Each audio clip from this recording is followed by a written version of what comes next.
அல்லேலூயா. ஆண்டவருடைய நாமம் மகிமைப்படுவதாக. ஜோசுவா டிவி 6 ஆண்டுகளை கடந்து 7வது ஆண்டில் அடியெடுத்து வைத்து கொண்டு இருக்குது. வேத புத்தகத்தில் ஜோசுவா சொன்னது போல, நானும் என் வீட்டாருமோ என்றால் கர்த்தரையே சேவி போன மாதிரி ஐயாவுடைய குடும்பத்தோடு இந்த ஊழியங்கள் சாட்சியாக அவங்களுடைய பிள்ளைகள் பேர பிள்ளைகள் வரைக்கும் இன்றைக்கு ஊழியத்தில் செய்கிற அளவுக்கு ஆண்டவர் நடத்துகிறார். ரொம்ப சந்தோஷம். இந்த ஜோசுவா டிவியோடு கூட என்னுடைய வாழ்க்கையை ஆண்டவர் இணைச்சிருக்கிறார். இது ஒரு தேவ திட்டம், தேவ தரிசனம். இதுதான், எந்த ஒரு விஷயத்தையும் தேவன் நமக்கு தரிசனமாய் கொடுத்து அதை நடத்தி வரும்போது தான் அதை நாம் என்ன செய்ய முடியும், ஒரு ஜெயமாக ஒரு வெற்றியாக அதை கொண்டு போக முடியும். சுயமாக எடுக்கிற விஷயங்களில் நம்ம வெற்றியடைய முடியாது. என்னோட வாழ்க்கையில் 15 ஆண்டுகள் ஒரு ஆயுள் தண்டனை கைதியாக நான் சென்னை புழல் மத்திய சிறையில் இருந்திருக்கிறேன்.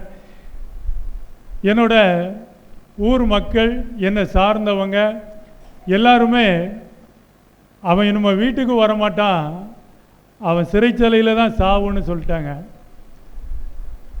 ஆனாலும் ஒரு நம்பிக்கை இருந்தது, கர்த்தர் இந்த சிறை கதவுகளை திறந்து தருவாருன்னு.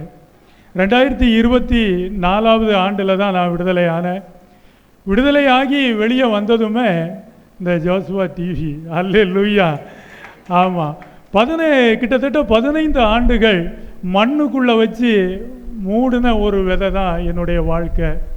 ஆனால் எந்த அளவுக்கு நான் மறைக்கப்பட்டு இருந்தனோ அந்த அளவுக்கு இன்னைக்கு வெளியரங்கமாக இருக்கிறேன். ஆமாம், எந்த அளவுக்கு நான் மறைக்கப்பட்டு இருந்தனோ சிறைச்சாலைக்குள்ளே, இன்னைக்கு நான் அந்த அளவு வெளியரங்கமாக இருக்கிறேன். உலகத்துக்கு வெளிச்சம், பூமிக்கு உப்புன்னு ஆண்டவர் சொன்ன மாதிரி இந்த ஜோசுவா டிவி சேனல் வழியாக வியாழக்கிழமை தோறும் மாலையில் 6:30 7 மணி வரைக்கும் என்னுடைய செய்தி அரை மணி நேரம் ஒலிபரப்பாகுது.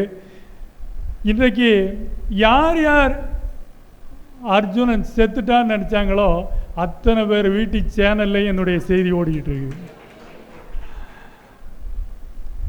ஏன்னா வணங்குகிறவர் உயிருள்ள தேவன். அல்லேலூயா. வானம் பூமி ஒளிந்தாலும் அவருடைய வார்த்தை அழியாது. என்னை சாக விடாமல் காத்து வந்த இந்த கர்த்தருடைய வேத வசனங்களை இன்றைக்கு எல்லா பகுதியிலையும் விதைக்கும்படியாய் கர்த்தர் எனக்கு கிருபை செய்தார். 15 வருஷம் நான் மறைஞ்சிருந்தாலும் இப்போது 1 ஆண்டுகளாக தான் என்னுடைய ஊழிய பாதைகள், 1.5 வருஷங்களாக பயணிக்கிறேன். ஆனாலும் எல்லா இடங்களும் நிறைய சபைகளுக்கு போயிருக்கிறேன். இந்த சேனல் செய்தி மூலமாக நிறைய சகோதர சகோதரிகள் ஃபோன் பண்ணியிருக்கிறாங்க, விசாரிச்சிருக்கிறாங்க. நல்ல சபை அறிமுகங்கள், நல்ல ஊழிய பெருக்கம்.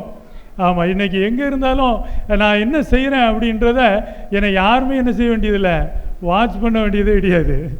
ஆமாம், எல்லாம் வெளியரங்கமான ஒரு சாட்சியுள்ள ஒரு வாழ்க்கையை கர்த்தர் எனக்கு 15 ஆண்டுகள் சிறை கைதியாக நான் இருந்தாலும் வெளியே வந்து இப்படி ஒரு ஊழியத்தை செய்யணும் அப்படின்றது ஆண்டவருடைய திட்டம். இதில் எனக்கு இந்த ஜோசுவா டிவி எதையுமே நம்மளுடைய ஊழியங்களுக்கு தேவன் முன் ஆயத்தம் செய்வார்ன மாதிரி எனக்கு உண்மையிலே இந்த ஜோசுவா டிவி ஒரு முன் ஆயத்தம் தான். அதுவும் எங்கள் ஊர்லேயே. ஆமாம், அது எனக்கு ரொம்ப சந்தோஷம். நல்லபடியாக ஊழியங்கள் நடக்குது. நீங்களும் தொடர்ந்து இந்த ஜோசுவா டிவி ஊழியங்களோடு நிகழ்ச்சியோடு இணைஞ்சிருங்க. இதில் செய்தி கொடுக்குற ஊழியர்களுக்காகவும் இந்த ஜோசுவா டிவி சேனலை நடத்தி வருகிற அன்பான குடும்பத்தார்களுக்காகவும் தொடர்ந்து நீங்கள் ஜெபித்து கொள்ளுங்கள். இயன்ற உதவிகளை செய்யுங்க. ஆண்டவர் உங்களை ஆசீர்வதிப்பார்.